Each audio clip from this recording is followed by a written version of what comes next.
Hey, what's going on, guys? It's me again, and here's another update on the 1964 Dodge Custom 880.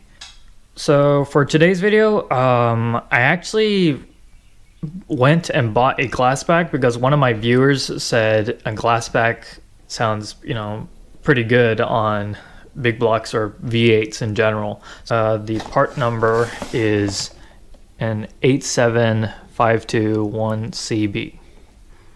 And the inlet is 2 1/4, outlet is 2 1/4, and the length is 12 inches.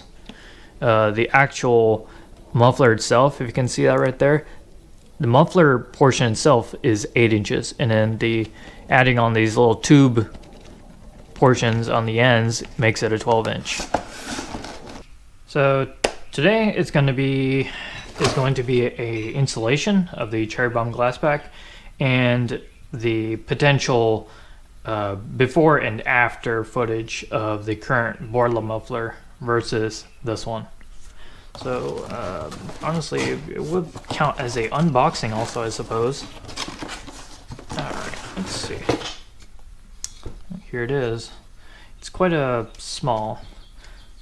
So as I said earlier, this rounded portion right here, that's the 8-inch. And then adding on these little pipe fixtures right here, it'll make it a 12-inch.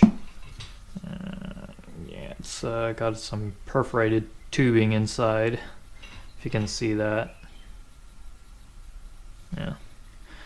Yeah. Honestly, I read the reviews on this, and honestly, it's not really promising. The construction is quite shoddy. Some of the powder, or quote-unquote powder coating, is not really there on the inside here. But enough of that. Let's get to the installation of this, shall we? Also, I forgot to mention, the Borla muffler right now most likely sounds very different compared to the first time I put the Borla muffler on the car. And if you're wondering on why it sounds different, is because when the engine is running, there's a lot of carbon that's being built up inside of the muffler, like on the Borla muffler, for example. So when I stick my finger inside the Borla muffler, it's all black and sooty. So that it kind of acts as a, what is it called? It kind of works like a sound deadener in a way. So if I put this new muffler on here, it'll most likely sound very different compared to the Borla muffler, because this one is clean, doesn't have any carbon inside it. Meanwhile, the other one has a deep rumble. The Borla muffler slowly gave its deep rumble the more I'd driven with it. So the carbon is kind of doing that thing. So if I have this on, it might sound very raspy at first, but a couple days later, if it gets coated with carbon inside, it'll probably sound pretty deep and less of the rasp. Maybe, but yeah, we'll see about that. Also, I forgot to mention, I will do a kind of a brief before and after footage or sound test of the Borla muffler versus the Glasspack. But technically, I shouldn't be comparing apples to oranges, but hey, that's what we're gonna do.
pretty much it. I hope you did or were able to listen to the muffler itself, because I believe in some resonance or some frequencies of the sound or the decibels, the sound becomes too loud and then the microphone just can't handle it. It sounds almost just like the Glasspack almost sounds just like straight piped, except a lot of the raspiness is removed and kind of replaced with a deep booming noise. But the deep booming noise is kind of kept to a minimum also, to some extent. So yeah, that's pretty much it. Comment, rate, and subscribe, and please look at my other Dodge videos, I guess. Thanks.